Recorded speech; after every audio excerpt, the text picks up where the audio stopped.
Ovejas Negras o Garbanzos de a Libra, existen películas que, por tocar temáticas espinosas en lo político, en lo religioso, en lo sexual y hasta en lo social, han padecido censura o intento de censura por parte de los poderes gubernamentales o fácticos. Esto las ha convertido en películas malditas o, en muchos casos, películas santas, películas de culto para las y los cinéfilos. Y en Iberoamérica este fenómeno es muy amplio. Además de revisarlo, Leonardo García Tsao y yo repasaremos el recorrido del cine iberoamericano en festivales internacionales.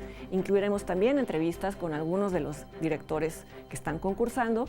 Haremos una revisión a la trayectoria del director mexicano Michel Franco y al final daremos nuestras recomendaciones de estrenos iberoamericanos en sala y en línea. Acompáñenos.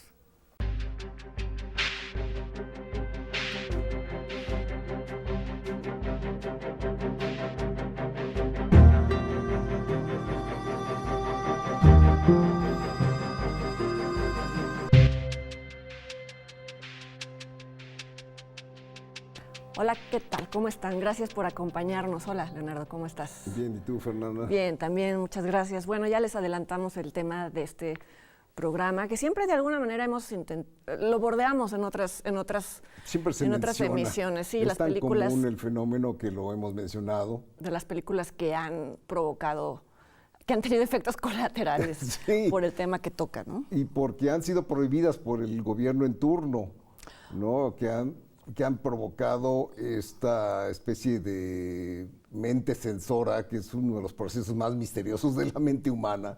Yo no sé por qué algunas personas se reúnen y deciden que todo el resto del país no puede o no debe ver determinada película o determinada cosa, ¿no? Es una de las cosas más antidemocráticas que se pueden concebir. A veces son los gobiernos y a veces son las personas. A veces son organizaciones religiosas, por ejemplo, las que protestan, ¿no? Pero la instancia que decide si se ve o no se ve es el gobierno. Aunque bueno, si quieres ya lo hablamos al final, pero ¿crees que ha desaparecido la censura gubernamental como tal? En México creo que sí, ¿no? En México sí. Después de una película que seguro comentaremos, sí, que es La Ley de Herodes. Después, fíjate que todavía hubo un caso posterior, que creo que fue la última película prohibida extranjera en México, que fue La Última Tentación de Cristo, que nunca se exhibió en cines. Y esa fue, hasta donde yo sé, la última que se prohibió y que no se pudo ver. Bueno, esa no fue nada más en México, ¿no? Sino esa en muchos países. A Scorsese lo amenazaron. Sí, sí, sobre todo los fundamentalistas, ¿no? Sí, películas que también han sido, que por el boca a boca, justamente, alcanzan incluso mayor público que si jamás hubieran sido comentadas. Es la mejor campaña publicitaria, ¿no? Lo que le pasó al crimen del padre Amaro, ¿no? Que esta organización Provida se lanzó en contra. Y entonces la gente fue a los cines. Fue a los cines esperando, y creo que la gente se decepcionaba porque decían, y esto es la película prohibida que no debemos ver. Pero además, ¿no? pues nada, era la adaptación de una novela de hace un siglo, más de un siglo, ¿no? De esa de Queiroz. Sí. Y yo recuerdo haber leído notas de, por ejemplo, en España, decían, pero ¿por qué los mexicanos? Sí.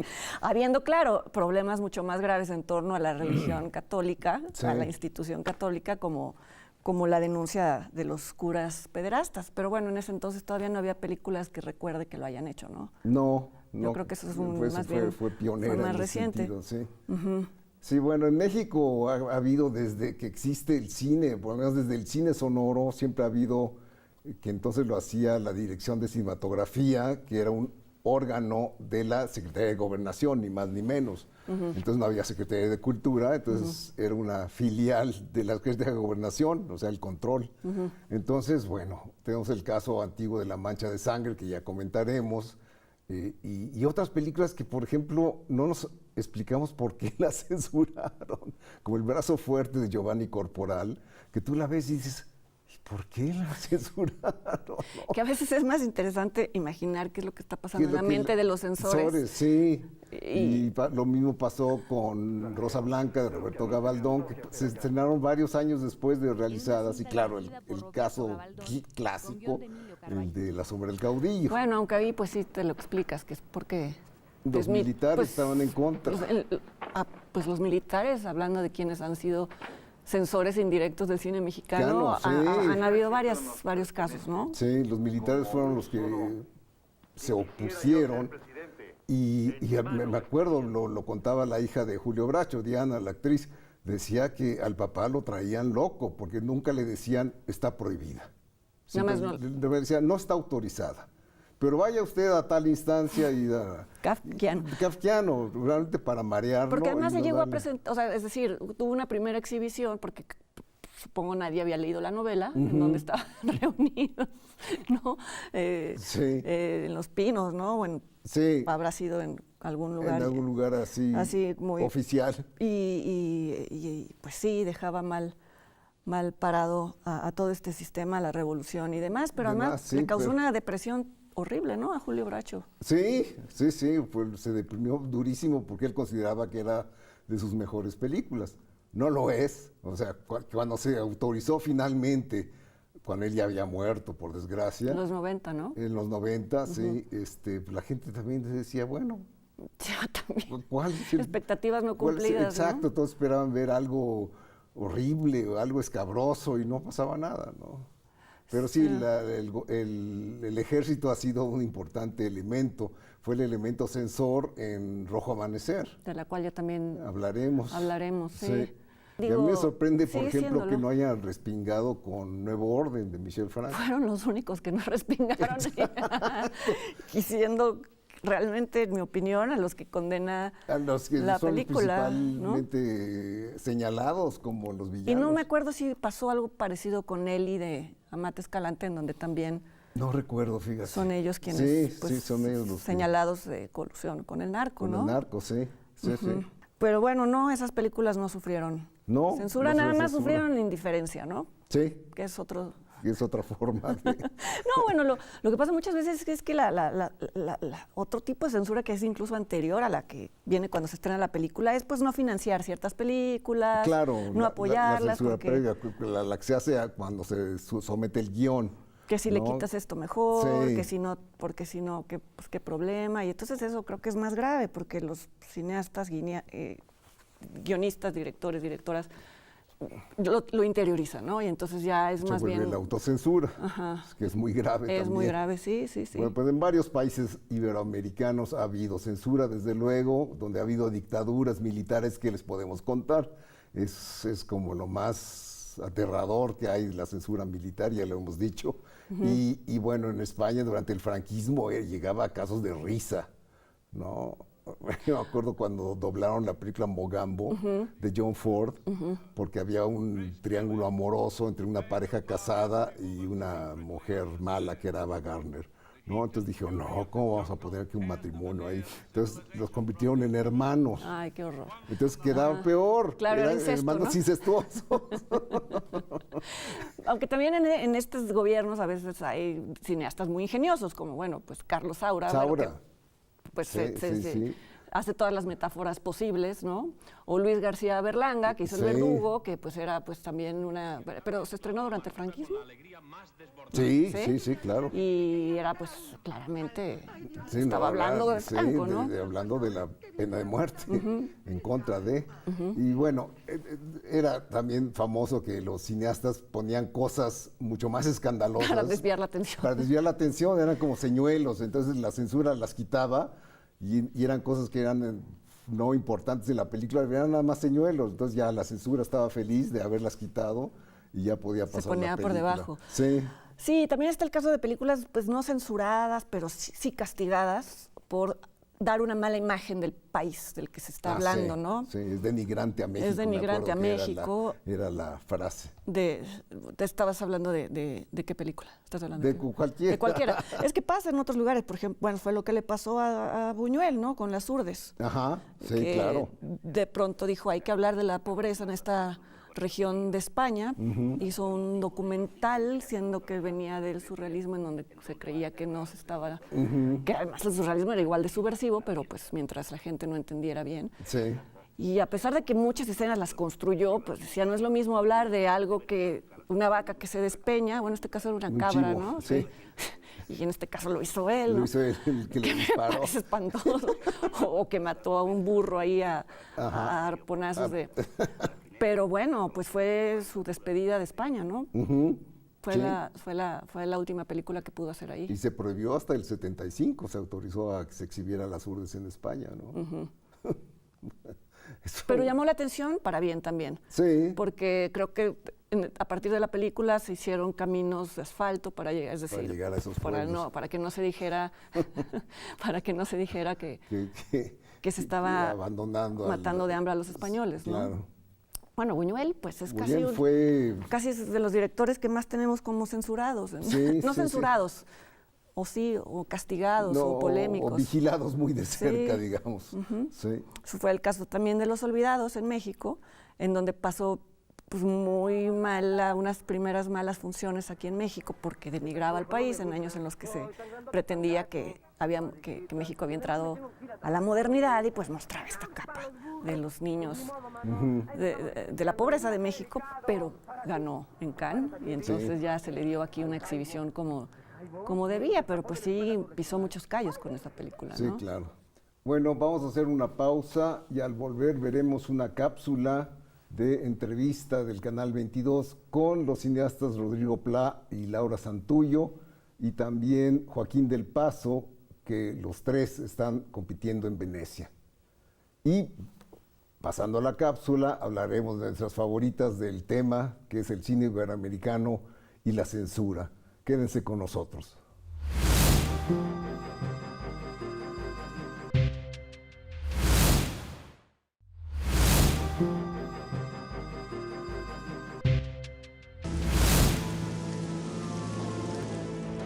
El cineasta uruguayo Rodrigo Plá participó por primera vez en el Festival Internacional de Cine de Venecia en 2007 con la película La Zona, que ganó el León del Futuro.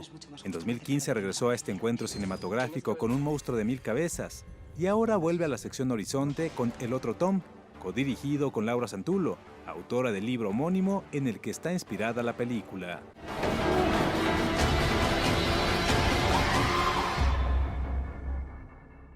Si bien el libro del otro Tom ya está escrito y de hecho está publicado, en realidad el proceso de guión y novela fue como corriendo en paralelo, a diferencia de otras cosas que hemos hecho antes, como El monstruo, donde sí estaba la novela, digamos, terminada cuando hicimos el guión. Aquí no, aquí fue un proceso realmente que se fue como retroalimentando, fueron como avanzando en paralelo y de hecho hay hasta diferencias importantes entre una cosa y otra, en el sentido de que, por ejemplo, la novela abarca el pasado de los personajes y la película no. No. Resulta que esta es la primera película en que figuramos ambos compartiendo créditos en dirección y en guión, porque digamos que todo el proceso se mezcla, ambos participamos en las labores del otro, digamos, lo que venían a ser las labores del otro. De pronto descubrimos que creemos, por ejemplo, en que el guión debe estar en constante cambio y tenemos que estar abiertos para incorporar cosas que suceden en las investigaciones, en los ensayos, en las improvisaciones.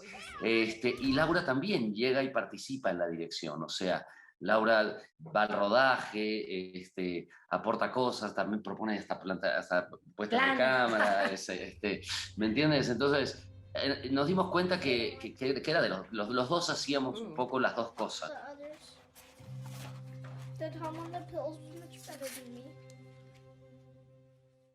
En la base de la película, por un lado, hay como una temática y que viene siendo todo el asunto del trastorno del déficit de atención en niños y la excesiva medicación psiquiátrica, o lo que nosotros hallamos como la excesiva medicación psiquiátrica en la infancia. O sea, eso sería como una temática que es uno de los pilares, pero después, sí, en esencia, la película es la historia de una pequeña familia.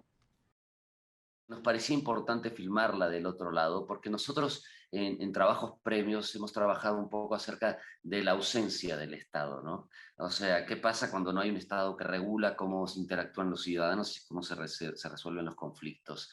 Y en este caso era jugar del otro lado. ¿Qué pasa con un Estado fuerte donde los límites entre lo privado y lo público en relación a cómo cuidar una familia son cuestionables, ¿no? O se disuelven, claro. Se disuelven, donde también hubiera como un aparato de servicios sociales fuerte, etcétera, ¿no? Por eso decidimos filmarla en Estados Unidos. Por su parte, el cineasta mexicano Joaquín del Paso participa por primera ocasión en el Festival de Venecia con El hoyo en la cerca, su segundo largometraje. La película se llama El hoyo en la cerca. Es una película que habla sobre un grupo de estudiantes de primero de secundaria de una escuela privada de mucho prestigio, digamos, son puros hombres, y que asisten a un campamento de integración fuera de la ciudad, y desde que llegan al campamento les avisan a los niños que la región que rodea el campamento es peligrosa y que tienen que cuidarse, y en el primer día de actividades descubren un hoyo en la cerca que bordea el campamento, y empieza a correrse el rumor de que tal vez hay algún intruso o alguien que entró al campamento.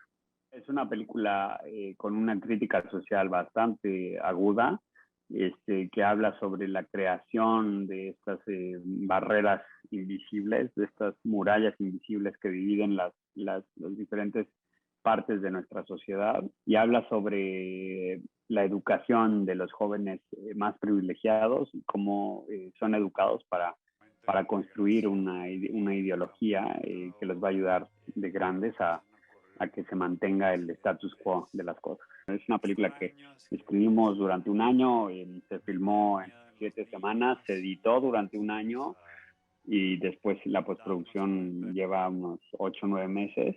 Y ese proceso es el que ha hecho que todas las piezas de este engranaje queden muy bien en su lugar.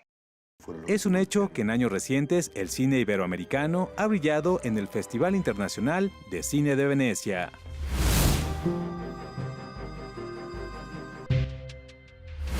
Pues ya estamos de regreso y en efecto vamos a ver cuáles son nuestras favoritas, las 5 favoritas tanto de Fernanda como mías. Y empiezo yo, creo que empatamos en este caso. Coincidimos, aunque no lo crean, no nos ponemos de acuerdo, sino que nos damos cuenta hasta en el momento. Hasta el momento, que el 5º lugar lo ocupa para Fernanda y para mí la película La Ley de Herodes de Luis Estrada, que es un caso histórico, ¿no? Fue una película que retó a todo un sistema que quería prohibirla y esconderla, y salió ganando Luis Estrada. O sea, fue realmente una proeza de astucia y de know-how de cómo saltear a las autoridades y apelar a las autoridades más conscientes. Me acuerdo que en ese momento fue Rafael Tovar de Teresa el que salió con La Voz de la Razón, por encima de Gobernación, de la dirección de cinematografía, pero fue una estira y afloja. Es que bueno, que fue por dos lugares, tuvo como... Sí, la proeza. Es que no se podía nombrar a los partidos políticos. No, todo era no sugerido se puede hasta decir entonces. PRI, ni PAN, ni nada. Y aunque aunque en la película no aparecen los nombres como tal, sí los colores. Entonces, sí, vamos, todo el mundo sabía de qué se estaba está hablando, del sí, presidencialismo y demás, ¿no? Pero además, pues sí lo favoreció el escándalo que resultó de que la Secretaría de Gobernación intentó parar la proyección. Yo lo recuerdo en el Festival de Acapulco, ¿verdad? Sí, como si fuera ayer, porque había toda una expectativa alrededor de la película que iba a romper ciertos tabúes. Sí. Por lo tanto, se llenó el auditorio, había prensa francesa porque estaba dedicado a Francia, es decir, prensa de todo el mundo. Era el Festival Francés de Acapulco. Era el Festival Francés, exacto. Sí. Y salió Damián Alcázar. Primero salió alguien a decir que la copia no había llegado, ¿no? Lo cual era una mentira abierta. Y salió Damián Alcázar detrás diciendo que no era cierto, que sí había llegado, que estaban deteniendo la proyección. Y entonces te imaginas, pues eso fue la nota del día siguiente en todos los periódicos, no de México, sino también fuera, ¿no? Sí. Entonces eso obligó a que se exhibiera la película con el triple de público. Claro. Y fue como la lección mejor aprendida para el gobierno mexicano, que en adelante, cada vez que pasara algo parecido, pues nada más iban a llamar la atención al tema. Yo creo que sí fue la película que terminó con la censura política, ¿no? Sí. Y bueno, eso fue antes de que existieran redes sociales. Sí, imagínate lo que hubiera pasado ahora, ¿no? Sí, en ese momento. Exacto. Pero yo recuerdo que sí, que todos echaban la bolita además, y acabaron echando a todos los del IMCINE que habían colaborado en la película. Es decir, la película estaba producida por el IMCINE, sí, por el propio gobierno. Entonces, corrieron al encargado en turno, que no me acuerdo ahorita cómo se llama. Eduardo Amerena. Eduardo Amerena era el director del IMCINE y él y sus colaboradores salieron por piernas. Lo cual también es como una especie de Es una confirmación de lo que se está diciendo, ¿no? Exacto. De que aquí todo funciona. Todo funciona así. Y la película es burda, es tosca, pero así tenía que ser. O sea, para que fuera la primera película que atacara al PRI, Funciona la película bien, tenía que ser como un cartón de Ríos, ¿no? Así con todo muy, muy claro, muy específico. La madrota del muy burdel, obvio. que era Isela Isela Vega, Vega, en su sí. reaparición en cine después de no sé cuánto tiempo. Sí. Todo funcionaba muy bien, ¿no? Todo funciona. Pedro Armendáriz está muy bien también. Y desde luego Damián Alcázar, que es el autor principal de las películas de Luis Estrada, ¿no? Así es, que de alguna manera al personaje mismo se le dio continuidad, ¿no? Al político que llegó a donde no debía, pues en la dictadura perfecta es una especie de... Es una especie de... como si hubiera sido el mismo, ¿no? El mismo, sí. Bueno, mi cuarta es Presunto Culpable, que es un documental de Roberto Hernández y Jeffrey Smith, que es tu número 3. O sea, casi Vamos a comentarlo juntas. Sí. Presunto Culpable, que es un documental increíble sobre un proceso por el cual se culpa injustamente a un joven de haber cometido un asesinato, ¿no? Entonces es la reunión de las pruebas absolutamente de forma casi científica de que el tipo no pudo haber estado en el sitio donde dicen que estuvo y que todo depende de testigos falsos, ¿no? De testimonios falsos y de funcionarios incompetentes, sí. Y de personas que literalmente una de las secretarias del Ministerio Público le preguntan ¿y por qué? ¿Y por qué hizo esto? Y dijo, porque es mi chamba. Sí. Y pasa un poco lo que pasó con La Ley de Herodes. Esa película demostró a través de unas demandas posteriores que padecieron los productores, que, o sea, vamos, demostró su propia hipótesis ya después en la realidad. ¿De que la justicia en México se aplica mal o no existe? Porque los demandaron, no sé, por una millonada, tanto el chico que varias veces en la película aparece dando un falso testimonio. Testigo falso, sí. Después de que además hizo una prueba de pólvora negativa, en fin. Sí. El policía que también nunca tuvo ninguna prueba en sus manos y también demandó los familiares del cadáver por haber mostrado el cadáver, que en todo caso se me hace la única legítima, pero bueno, los productores se defendieron y dijeron, bueno, nosotros obtuvimos autorización para filmar ese juicio, el tribunal del Distrito Federal lo permitió porque uno de los objetivos de la película era hacer visible cómo eran estas cosas. Entonces, al final, los absolvieron de las demandas. Pero lo malo es que sí se afectó mucho la distribución de la película, porque nadie iba a querer lanzar DVDs, por ejemplo, estando la demanda pendiente. Ya no sé en qué habrá acabado la distribución. Creo que no hay DVDs, ¿no? De la película. Que yo sepa, no. Entonces, aún así fue el documental más exitoso. Más visto en el cine mexicano. Sí, y mira que en los documentales eso es decir mucho. Mucho, sí. Y además el director Roberto Hernández es abogado. Es el abogado que llevaba el caso en la defensa. Sí, no es un cineasta, ¿no? Entonces tuvo que entrar el australiano Jeffrey Smith a darle una pulida cinematográfica al material, ¿no? Así es. Esa es tu cuarto y mi tercero. Mi tercera es Rojo Amanecer, que es tu cuarta. Entonces, Rojo Amanecer es también una película importante, un hito en la historia de la censura de este país y del tratamiento del tabú del 68. Es decir, fue la primera película que abordó en términos de ficción lo que ocurrió en Tlatelolco el 2 de octubre del 68. Es decir, la matanza vista desde una familia de clase media que vive en unos departamentos de Tlatelolco, ¿no? Entonces es un muy buen guión de Javier Robles, bien realizada por Jorge Fons. Y resuelto, pues, hablando de presupuesto. Presupuesto mínimo. Porque imagínate recrear la matanza de Tlatelolco de una manera verosímil y pues aquí era todo... Y todo con sonido. Y era escalofriante, ¿no? Sí. Y aún así, justamente por el poder de sugestión que tenían esos ruidos y lo que parecía que estaba pasando, pues se prohibió, ¿no? Se intentó prohibir. Se intentó prohibir. Finalmente el ejército intervino, como habíamos mencionado, y hizo que se quitaran todas las referencias al ejército. O sea, no se menciona el ejército hizo esto, son los soldados los que están matando, es decir, nada de eso. Todos eran los infiltrados, ¿no? Todos eran los del guante blanco, el batallón Olimpia fueron los culpables, ¿no? Que es la tesis que se ha manejado desde entonces. Pero la película es muy efectiva, es realmente... Y fue la primera película que marcó el regreso de la clase media a ver cine mexicano. Yo recuerdo que fue un éxito de taquilla y que además la gente que no veía cine mexicano se acercaba a ver Rojo Amanecer. Sí, después de esa década funesta. Después de esa década funesta y terminó con una película que cambió en mucho la actitud del público, ¿no? ¿Aparecían los tres Bichir? Los tres Bichir, sí, ¿no? Los tres Bichir estaban como hijos de la familia, Héctor Bonilla como el papá, María Rojo como la mamá. Los hijos involucrados en actividades En la actividad, militantes. sí. No, muy buena película. Esa sí se puede conseguir, creo, ¿no? Sí.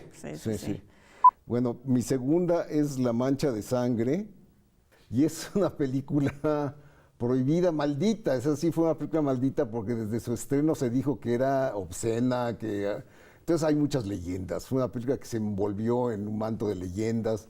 Salvador Elizondo escribió que cuando él la vio de niño recordaba a hombres y mujeres bailando desnudos, chic to chic. Y nada de eso se vio en la copia que se rescató hace unos 15 años por la Filmoteca de la UNAM. La Filmoteca de la UNAM encontró unos rollos que resultaron ser La Mancha de Sangre y, por desgracia, un rollo, el sexto, tiene imagen pero no tiene sonido, que es más fácil de deducir, y el último rollo no tiene sonido, no tiene imagen y sí tiene sonido. Entonces es una visión bastante parcial la que yo tuve de la película, pero aún así me gusta mucho porque es una visión muy auténtica del cabaret, de la fichera mexicana, además donde la principal que interpreta Estela Inda en su debut en el cine no cae en el lugar común de la mujer pecaminosa, la mujer que tiene culpas, la mujer que debe pagar por sus pecados, sino que incluso el final se oye como un final feliz. Oyes las voces que dicen, sí, vamos, ahí están todos felices. Entonces, el pecado es una buena forma de vivir. Sí, exacto. Entonces, sí, yo creo que sería un gran logro del cine mexicano si se puede encontrar por ahí una versión completa de La Mancha de Sangre. Luego Estela Inda volvería a romper el estereotipo de la mujer. De la madre, en ese caso de la madre mexicana. En Los Olvidados. En Los Olvidados, que es nuestra número uno. Que es nuestro Pero número ¿cuál es tu número dos? Mi número 2 es Viridiana, de Luis Buñuel, de la cual sí. ya habíamos hablado. Pues porque concentra toda su afán de escandalizar a la moral burguesa. Pero además, bueno, sí era muy fuerte todo lo que planteaba. Hablaba de un hombre que saca a su sobrina de un convento, pero quiere quiere revivir en ella a su mujer. Sí, un poco como en Hitch, como Vértigo, ¿no? Porque pues al final la un viste. fetichista necrófilo. Exacto, porque peor aún, es incluso más perverso que necrófilo, porque parece que en realidad no le hace nada, pero le hace creer que sí, le hace creer que la viola. Sí. Y entonces ella no puede con la culpa toda su vida, ¿no? Y después se dedica a hacer caridad. ¿Por qué le hablamos? Bueno, los mendigos, entonces entonces también pone en duda la caridad cristiana, Buñuel, cosa que también le gustaba hacer. Y bueno, nuestra número uno es Los Olvidados, ya habíamos mencionado. Así es. Que es, desde luego, una obra maestra, es patrimonio de la humanidad, es una película de la que ya hemos hablado. Yo la puse entre mis favoritas del tema de niños, cuando hablamos de la infancia en el cine iberoamericano. Y sí, es una película... No se agota, además. Cada vez que la vuelves a ver, sientes que hay algo... La desmitificación, pues casi de la época de oro del cine mexicano y también, sus diálogos son tan citables. A mí me encantan las del ciego, todas las frases del ciego. Hacia la niña, que es un pederasta espantoso. Sí, horrible. Horrible, que también... que le muestren las piernas, la niña. Hijo, no, es terrible. Y Estela Inda, la madre de Pedrito, tiene deseos y fantasías sexuales, que son una madre de los 50. Abandonada, pues es natural, ¿no? Sí, pero en el cine era pues lo peor. Tabú, súper tabú. Exacto. Sí. Bueno, estas son nuestras favoritas. Hay muchas más, pero bueno, no nos daría tiempo. Cuando volvamos les vamos a presentar una cápsula que realizó el Canal 22, una entrevista con el director Michel Franco y con el director Lorenzo Vigas.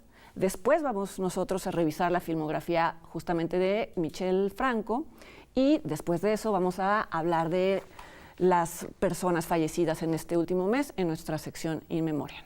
No se vayan.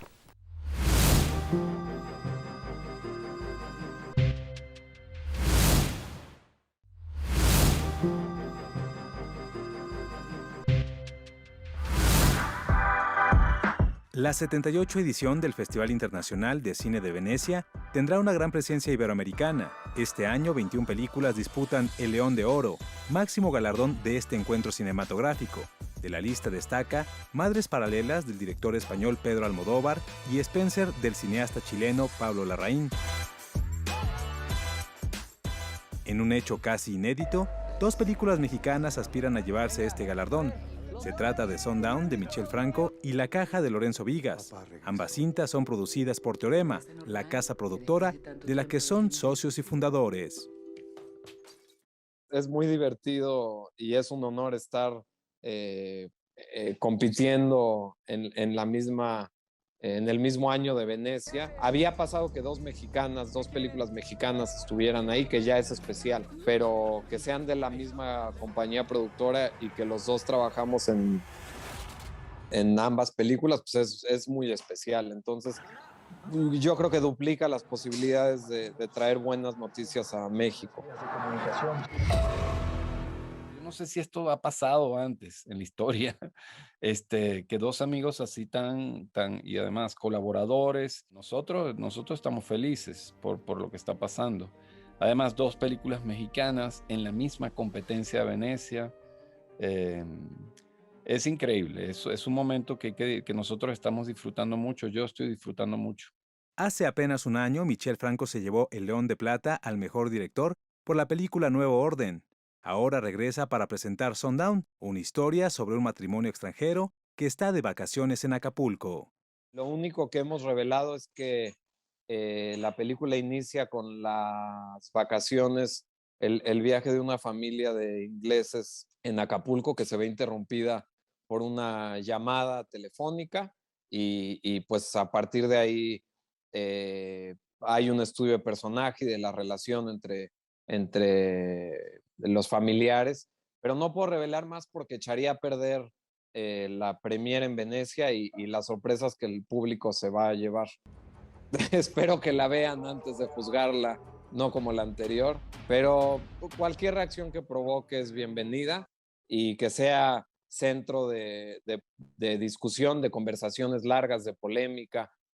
Creo que el cine es un gran vehículo para que entendamos quiénes somos como sociedad y como individuos, como país, y muchas veces lo que vemos en el espejo, que es la pantalla, no nos gusta o nos asusta o etcétera. Entonces es lógico que provoque estas reacciones.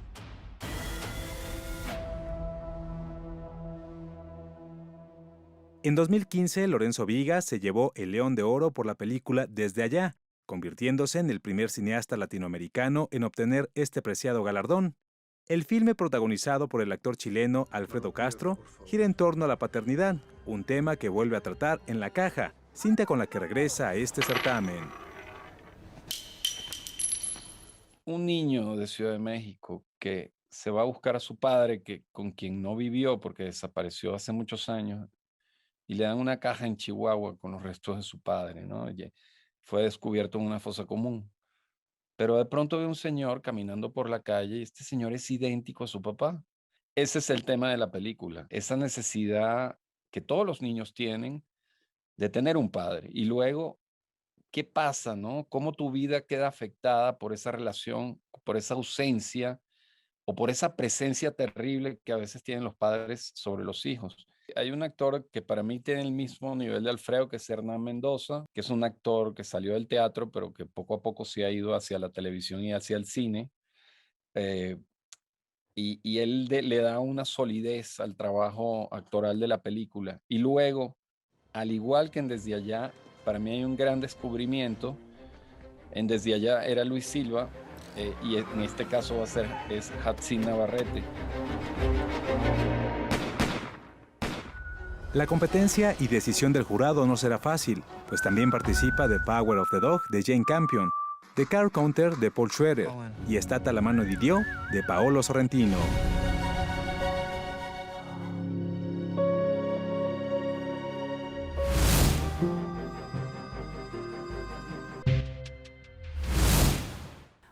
dijimos, estos dos directores están ahorita compitiendo en el Festival de Venecia con sus respectivas películas, pero elegimos hablar en este programa de la filmografía de Michel Franco. Parecería que lo hicimos a propósito del tema de películas incómodas, pero no. Así se dio. Así se dio, aunque sí la mayoría de sus películas, sobre todo la más reciente, han causado polémica, no censura, pero sí polémica, incomodidad, divisiones, etcétera. Sí. Pero es un director que abiertamente lo busca.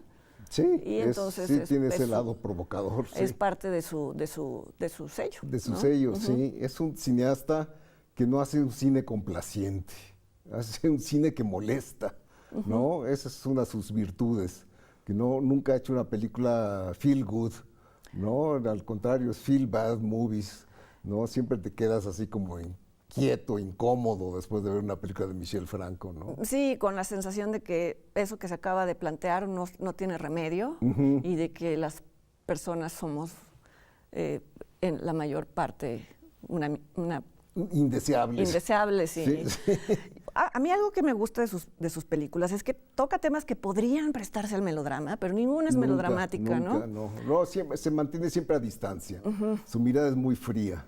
Nunca hace close-ups, siempre hace tomas únicas, o sea, no hace intercortes, no nos acerca al tema nunca. A veces deja correr la cámara de manera que parece que estás presente en una habitación en donde los diálogos ni siquiera tienen que ver con lo que está pasando. Yo recuerdo una escena, bueno, ahora iremos película por película, pero una escena, por ejemplo, de Después de Lucía, en donde pues ves la crueldad de estos compañeros de escuela de Lucía y los ves en sus fiestas y todo, y no está pasando nada en realidad, pero ver cómo se relacionan entre ellos ya es suficiente para que sepas qué tipo de personas son.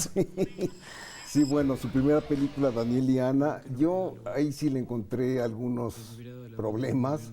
No me creí la relación entre los hermanos. O el deseo del hermano por su hermana. Algo a mí me brincó. Bueno, para quien no la haya visto, habla de supuestamente un caso que sucedió, un caso real, en donde a dos jóvenes de clase media alta, que es el estrato social en el que siempre se mueve Michel en sus películas, son secuestrados por una banda de gente que hace videos pornográficos y los obligan a tener relaciones sexuales siendo hermanos. Y eso les causa secuelas psicológicas. Entonces, no sé si te refieres a eso, que una de las secuelas es que Daniel se queda como prendado de su hermana, ¿no? ¿Pero es prendado o es enojado? No sé, la verdad es lo que me dejó un poco frío la película. Como que, bueno, mi interpretación, que seguramente no es necesaria, pero como que ella tiene más posibilidades de hablarlo y demás, y él se queda tragándose el trauma. A mí lo que no me gusta de esa película es que sí cae en lo que creo que después se le ha reprochado a Michel Franco, y no en todas sus películas estoy de acuerdo con el reproche, pero en este sí, que es que nos hace ver la escena. La escena. Sí, no sé si era necesaria verla, porque al final la película habla pues de las secuelas que les deja a estos personajes, ¿no? Es eso, simplemente. Es el debut de Darío Yazbek Bernal, que ha estado también salió también en Nuevo Orden. En muchas otras películas suyas. Bueno, no sé si en muchas otras, pero en otras. Bueno, después sigue la película que más me gusta de Michel Franco, que es Después de Lucía, que me parece realmente una película muy lograda, donde nos narra el caso de una chica que por un desliz adolescente donde hace el amor con uno de sus compañeros, es videograbado esa relación, y eso se corre entre los compañeros, se difunde entre los compañeros, y ella se vuelve la apestada. Entonces todo el mundo empieza a hacerle acoso, es el bullying famoso. Y eso llega a unos extremos de crueldad realmente insoportables. La película es dura de ver y acaba con un final muy referido a Haneke. Con un padre que venga todas las humillaciones. A mí me pasó con esta, ahora que en aras a hacer este programa, las volví a ver y ya todas las vi distinto como las vi en su momento. Y con Después de Lucía ahora me dio por notar más bien el el personaje del padre, que es un personaje Entre impulsivo y deprimido. porque acaba de perder a su esposa. Sí. Y entonces hay como una especie, bueno, no una especie de, sino un duelo no resuelto que lo lleva a actuar de formas que también pueden ser tan irracionales como las de Sí, los mismos sí, chicos sí. que acosan a la niña, ¿no? Exacto.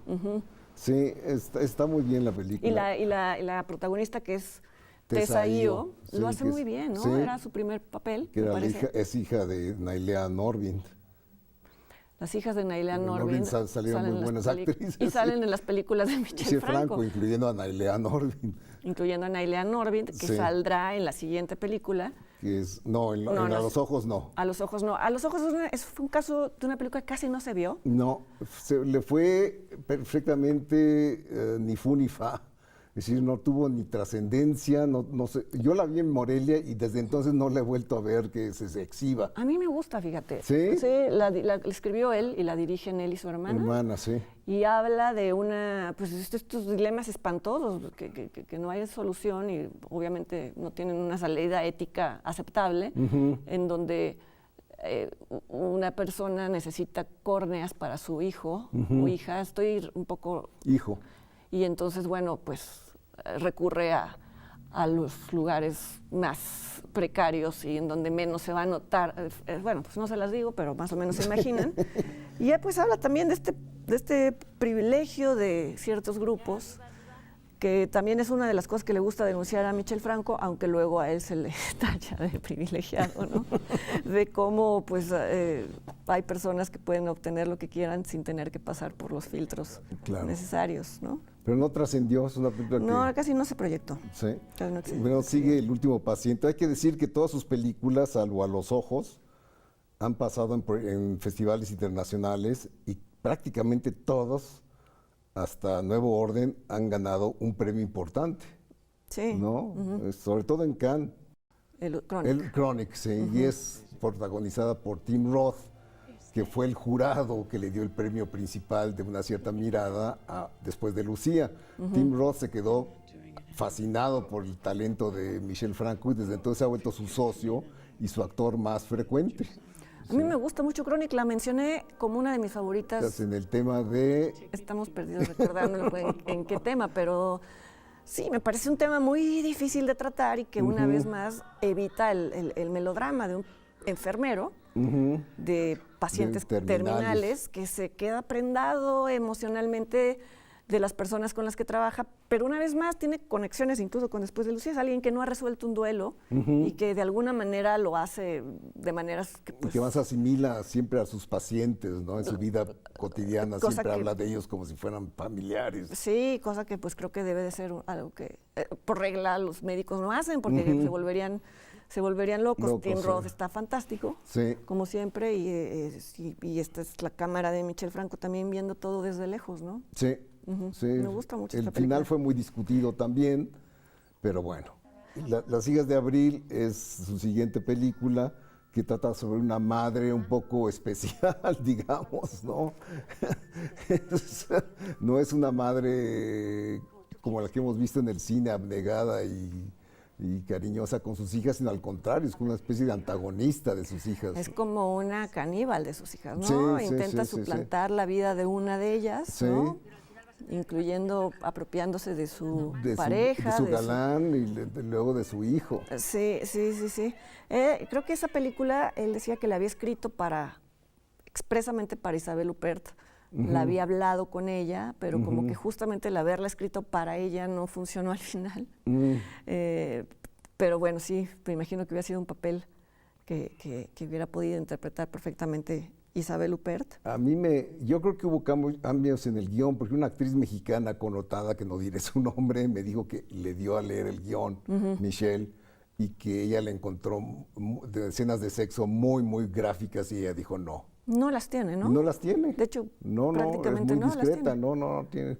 Pero entre el chavo, entre el joven y la mamá parecía que había escenas. Pues las hay, pero no son mucho más no graves son para de lo que... nada gráficas, ni mucho menos. Sí, yo recuerdo que la vi justo, se estaba proyectando en ese momento en el festival en el que estaba, o sea, la pasaron en México en cines, mientras él estaba, Y no me gustó en ese entonces porque sentía al final un poco impuesto y tal vez no puse atención a ciertos detalles que justificaban por qué la hija se había convertido pues, también en una persona que huía de su propia vida. Bueno, ya le estoy contando una película que no he visto, pero me gustó más que cuando la vi en su primer momento. A mí ¿no? hay un personaje que no está desarrollado, que es la otra hermana, que se la pasa rebanando verdura. Y comiendo, porque tiene un problema alimenticio. Sí, y la madre esta que es como entre castrante, pero con sus hijas, pero y que impone todo, la quiere siempre poner a dieta y hacer cosas de yoga, ¿no? Es una madre que quiere definitivamente aferrarse a una juventud que ya no tiene. Sí. Y bueno, finalmente está Nuevo Orden, que es la película más polémica y que le granjeó muchos ataques en redes sociales a Michel Franco. Y fue muchas cosas, ¿no? Fue una especie también de que se lanzó un tráiler previo que parecía que contaba una historia que no es la que cuenta la película, entonces pues muchas personas se fueron con esa finta. Y luego él dio unas declaraciones poco afortunadas al respecto de que quería decir whitexican y él nunca había oído ese término. Entonces, bueno, entonces fue como una tormenta perfecta, pero pues yo creo que lo dije en su momento y también a mí ya me ha caído tierra por decirlo. Creo que es una película en donde el problema que se narra no es tanto la lucha de clases, sino quién está realmente en el mando del futuro de un país y ya. Si en la película sabrán quién es y sabrán que no está tan alejado de la realidad. No, y la película es muy estrujante, creo que va de más a menos, creo que la primera parte es mucho más afortunada, mucho más intensa. Después el final como que se desvanece un poco esa intensidad, pero de todos modos sigue siendo una película muy, que además, ya lo hablaremos ahora que hablemos de los Arieles, fue creo que injustamente ninguneada en los Arieles, ¿no? Sí, lo nominaron a categorías técnicas. Técnicas básicamente, pero no en las principales, ¿no? Sí. Pues yo creo que hubo temor ahí. No sé si temor o castigo. O algo, o te digo, nadie es profeta en su tierra, es el lugar común, y en este caso parece ser cierto, ¿no? Pero ni siquiera las previas, ¿no? Creo que es la que más... Es la que más ha causado esa polaridad. No, digo, también más nominaciones a los Arieles que las previas, ¿no? Sí.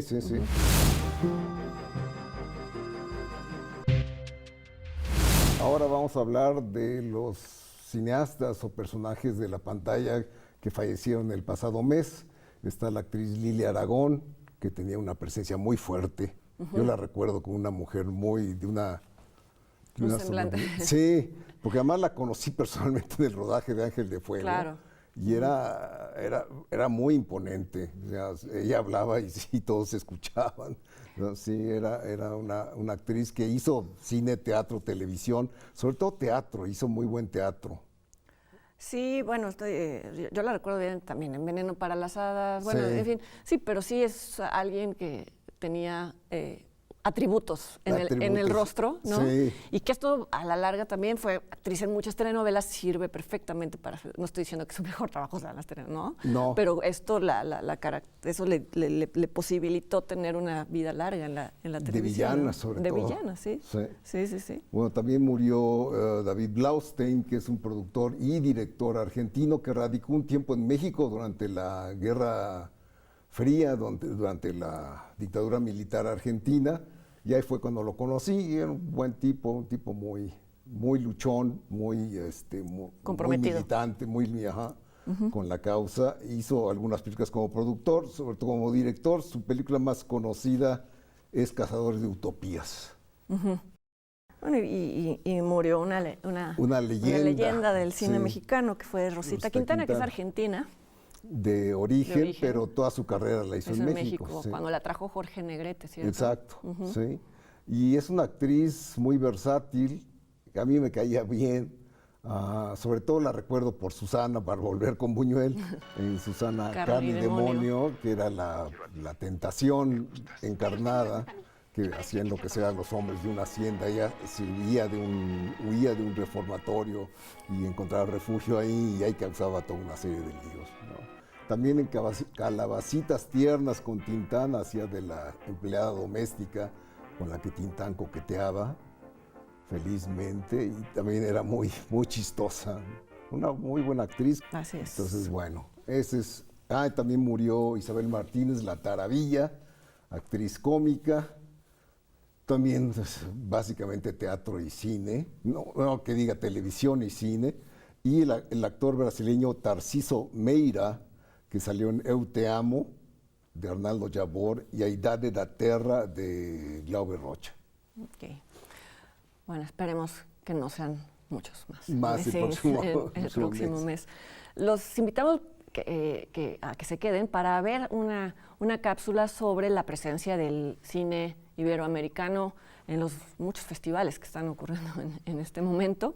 También vamos a comentar las películas mexicanas nominadas para los próximos premios Ariel, los que otorga la Academia Mexicana de Cine, y al final, como siempre, daremos algunas recomendaciones para que puedan ver tanto en cine como en línea. No se vayan.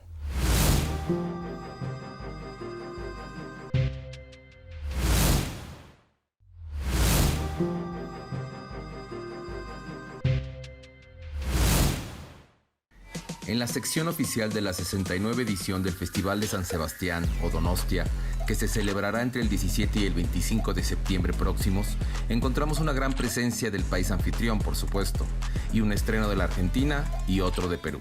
Fuera de competencia, Rosa Rose, La Guerra Civil, del gran cineasta hispano Carlos Saura, y La Fortuna del también reconocido Alejandro Amenábar. Compiten por la Concha de Oro Camila saldrá esta noche, de Argentina, dirigida por Inés Barrionuevo, y Distancia de Rescate, la nueva película de la peruana Claudia Llosa. De España, El Buen Patrón, de Fernando de León Aranoa, La Abuela, de Paco Plaza, ¿Quién lo impide?, de Jonás Trueba, y de la reconocida directora madrileña Isiair Boyaín, May Chabel.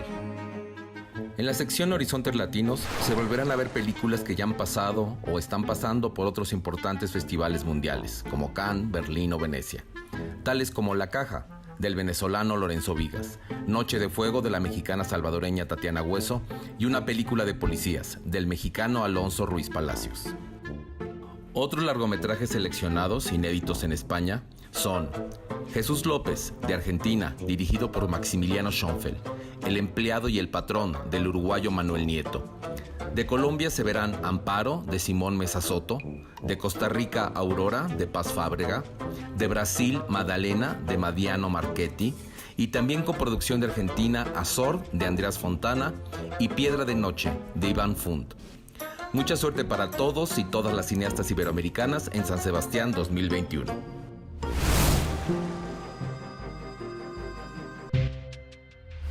Y bueno, ahora vamos a hablar de las nominaciones del Ariel que se acaban de dar a conocer y que tenemos unas claras favoritas. Desde luego, la más favorita es Sin señas particulares de Fernanda Valadez, que también es favorita nuestra. Otras son Los Lobos. De las muy nominadas, pues apareció nominada en muchas categorías un documental, que es el de Maricel Escobedo, Las tres muertes de Maricel Escobedo, que es una ópera prima, además, ópera prima, sí. Está Selva Trágica, está El baile de los 41, son como las películas más.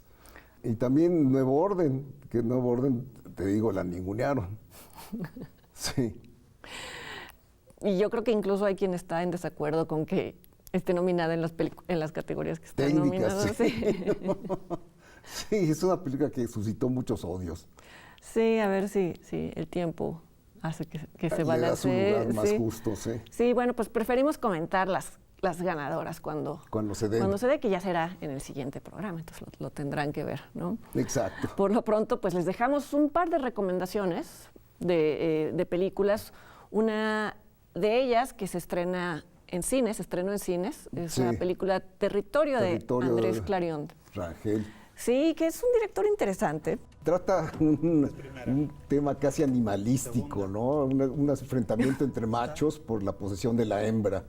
Es casi biológico, ¿no? Porque es así como el marido, que es estéril, que no puede tener hijos, tiene que ceder su lugar al macho, que es un compañero de trabajo, y que él va a preñar a la esposa, y de ahí se derivan toda una serie de complicaciones que no detallaremos, pero la película está muy bien llevada. Y tiene giros que uno no se esperaría, como el hecho mismo de que sea el padre del matrimonio, es decir, el hombre del matrimonio el que esté anhelando la paternidad. Y no tanto ella, que es interpretada por Paulina Gaitán. Y hay razones también que creo que cuestiona a Andrés Clarion de por qué necesita tener un hijo este hombre, ¿no? Hay una necesidad ahí de dejar su nombre y no le gusta que vaya a ser por inseminación, porque entonces también hay como cosas que se cuestionan sobre qué quiere decir ser un padre y un hombre de familia. Sí. Y que pues cosas que no se pueden sostener cuando ya están en juego otras cosas, ¿no? Como la pasión, el deseo. Pasión. O sea, no, es algo interesante. Pasó sin pena ni gloria en Morelia, pero yo creo que merece que se le dé un vistazo. Sí, recién concursó en el Festival de Monterrey. Sí. Hace poco, pero ya está en cines. Sí, ya está en cines. Sí, lo pueden ver. Y vale la pena. Y no está Feral, que a mí no me convence. ¿No a ti te gusta? sí te gusta más. A mí me gusta, fíjate, sí. Sí, me gusta que es un falso documental de terror sobre un supuesto hombre que vivió en una comunidad de Oaxaca en donde quiso criar a unos niños ferales y todo salió mal, ¿no? Pero, Sí. pero a mí el pietaje encontrado no me convence, se ve hecho, ¿no? Se ve actuado, a mí no me... Pero, por ejemplo, las entrevistas que hace a los supuestos antropólogos, a los supuestos... Esos también, eso me pero parece luego hay bien otras imágenes que siempre me pregunto, ¿y eso quién lo filmó? ¿No? cuando ya se está quemando la casa y hay los pies del personaje principal, del protagonista, dices, ¿y eso quién lo filmó? que entrenó a uno de los niños para que agarrara la cámara. No, pero era el pietaje el noticiero mismo, ¿no? No. Es cuando ocurren ya el drama entre él y los niños. A mí me gustó. Sí, pero bueno, entiendo lo que dices, pero bueno, sí. es un formato fresco, ¿no? Sí, le concedo, digamos, la originalidad de hacer algo diferente en el cine de horror mexicano, ¿no? Esta película concursó Desde hace 3 años. Sí, pero fue en el Festival de Guadalajara, ¿no? Bueno. Me acuerdo. Sí, ya pasó tanto tiempo. Porque incluso ganó algunos premios. En el Festival de Los Cabos. Ah, en Los Cabos, tienes razón. Sí. Tienes razón. Sí, pero bueno, también ahora ya. Pero fíjate cuánto tardan las películas en... Sí. No, bueno. Nosotros que las vemos por los festivales, luego ya se nos olvida que ya... tenemos el recuerdo, sí. Pero bueno, véanla y ya nos dirán qué opinan. Y los invitamos para que nos acompañen en la siguiente emisión de Encuadre Iberoamericano, que como ya saben es una plataforma en la que intentamos dar visibilidad a las producciones iberoamericanas que se presentan en festivales, que obtienen premios, o aunque no los obtengan, que participan en ellos o que se estrenan en cines y en plataformas. Muchas gracias, Leonardo. Nos vemos la siguiente vez. Hasta entonces.